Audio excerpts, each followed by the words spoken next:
احباب سے وقار، چاند گرہن ہو یا سورج، اس کے لحاظ سے ایک معاشرے میں بڑی تشویشناک باتیں پائی جاتی ہیں۔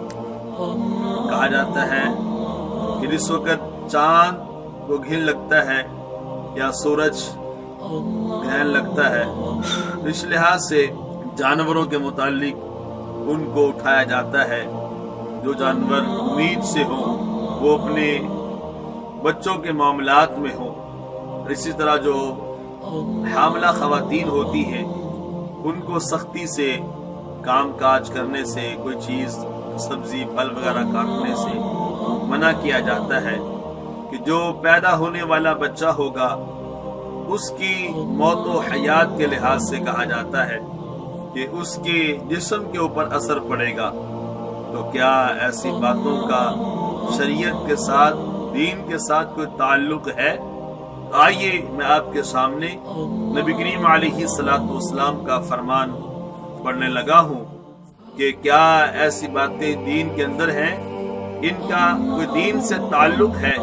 واقع امام الانبیاء علیہ السلام نے ارشاد فرمایا، عن عائشہ رضی اللہ عنہا ان رسول اللہ صلی اللہ علیہ وسلم قال ان الشمس والقمر آیتین من آیات اللہ لا ينكسفان لموت احد ولا لحیاته فاذا رأيتم ذلك فاذكروا الله وكبروا وصلوا وتصدقوا۔ مسلم شریف اور بخاری شریف کی یہ حدیث پاک ہے۔ حضرت عائشہ الصدیقہ رضی اللہ تعالی عنہا فرماتی ہیں کہ نبی کریم علیہ الصلوۃ والسلام نے ارشاد فرمایا، بے شک سورج اور چاند اللہ کی نشانیوں میں سے ہیں، یہ نہ تو کسی کی موت کی وجہ سے گہنے جاتے ہیں اور نہ حیات کے لیے۔ جب تم یہ چیز دیکھو تو اللہ کا ذکر کرو، تکبیر کہو، نوافل پڑھو اور خیرات کرو۔ یہ حکم ہے اس وقت۔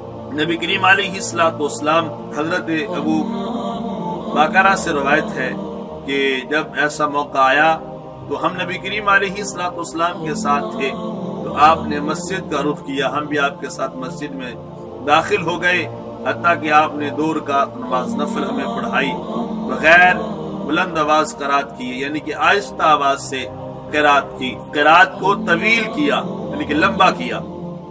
اس لحاظ سے آج کے اس دور میں یہ حال تو دیکھی جاتی ہے کہ جب زلزلہ آئے یا چاند گرہن یا سورج گرہن لگے تو لوگ واویلا تو کرتے ہیں، طرح طرح کی باتیں کرتے ہیں، سورج کی طرف نہ دیکھنا، چاند کی طرف نہ دیکھنا، جانوروں کو کھڑا کر دو، خواتین جو امید سے ہیں ان کو کوئی کام نہ کرنے دو، کوئی سبزی نہ کاٹیں، کوئی پھل نہ کاٹیں۔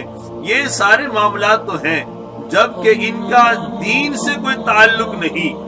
آقا امام الانبیاء علیہ السلام نے تو اس مقام پہ تسبیح و تحلیل، ذکر و اذکار کرنے کا حکم ارشاد فرمایا ہے۔